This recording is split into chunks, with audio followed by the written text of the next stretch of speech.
Hey everybody, this is Wake Angel 2001, and I must apologize. This is about the last Rouge the Bat figure I made, which was Jack's Pacific Scaled, and about how I royally screwed it up! Well, I didn't royally screw it up, but I almost did. You see, it wasn't until the commissioner asked to have a picture of her taken standing next to an official Jack's Pacific figure, because he intends to use it for stop motion, that I realized I made a pretty significant mistake. So when I made the first Jack-scaled Rouge figure, I printed out the same shoes that I always did for Rouge, just upscale so that they were big enough to be for a Jack-specific size figure, a 4-inch scale. Then I drilled down into them and stuck Froppy's legs in. That was the mistake that I made this time. This time, I simply put Froppy's feet on top of those shoes and then built Rouge's legs on top of them. Long story short, once I stood her next to Shadow, I realized my mistake. As you can see, technically speaking, the figures are about the same size. I mean, the top of Rouge's ears do match up with the top of Shadow's head.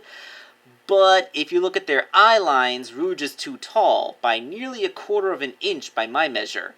That's when I realized what I had done wrong. Fortunately, it was not too late for me to fix. I simply had to take the feet off. This involved prying an X-Acto knife in there because, surprisingly enough, the glue attachment that was keeping the ankle pegs attached to the shoe was actually strong enough that when I tried to pull them off, it actually just pulled the ankle ball joint out first. So, look at that. Anyway, and long story short, I printed out new shoes for Rouge, done shorter. I shortened it by, I'd say, before it was, something to the effect of, it's about, 20 millimeters tall. I shortened it down to about 12 millimeters, and, that height difference is all the difference that it takes. So, yeah, so here she is with the shorter feet, and, yeah, now, once I was able to confirm that her height was proper, that she's eye to eye with the Shadow figure, then I resculpted around the ankles to make sure that the feet have a natural blending in with the shape of her legs so that there's no shelf there. And fortunately, the way I'm attaching them, she still has the ankle swivels. I mean, the joint is visible when you rotate them, but that's a common issue with a lot of action figures. Just look at the Jazzwares Charmy and his waist joint.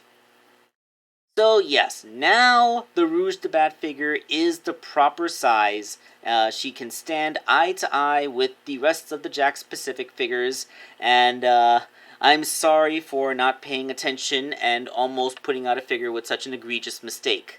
I mean, don't get me wrong, she still looked fine. It's just that, the whole point of this is that she can scale with the Jack's Pacific figures, and she wasn't doing that because she was too big.